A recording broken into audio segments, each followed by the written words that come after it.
Viral penerjun payung TNI di Blitar tersangkut di antena mendarat di atap rumah warga.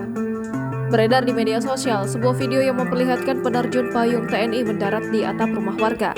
Peristiwa itu terjadi di rumah warga di Desa Gembongan, Kecamatan Ponggo, Kabupaten Blitar, Senin 27 November 2023. Dalam video yang diunggah oleh pemilik akun Instagram @info_seputaran Blitar, tampak seorang penerjun payung oleng lalu menyenggol antena yang terpasang di rumah warga. Akibat kejadian itu, antena milik warga mengalami patah di bagian atas. Setelah menyenggol antena, penerjun payung itu tiba-tiba tersangkut kabel listrik milik PLN yang memanjang di sepanjang jalan di depan rumah tersebut. Warga pun panik berlarian berusaha menyelamatkan penerjun payung itu. Dilansir melalui kompas.com, Komandan Koramil Ponggok Kapten Infanteri Slamet Gunarto mengatakan bahwa peristiwa itu terjadi di Desa Gembongan, Kecamatan Ponggok, Kabupaten Blitar pada Senin pagi. Yang bersangkutan adalah Serda S dari Batalion Infanteri para Rider 501 Madiun yang sedang menjalani latjuntis atau latihan terjun taktis, ujar Slamet melalui sambungan telepon kepada kompas.com Senin 27 November 2023. Menurut Slamet, Serda S merupakan salah satu dari 211 personil TNI yang mengikuti latihan terjun payung.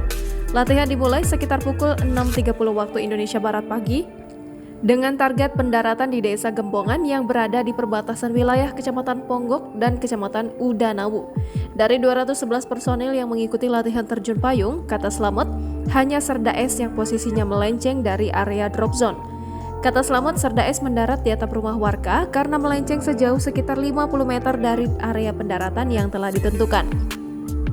Slamet membenarkan bahwa akibat insiden itu, warga pemilik rumah mengalami kerugian akibat sejumlah genteng pecah dan antena patah.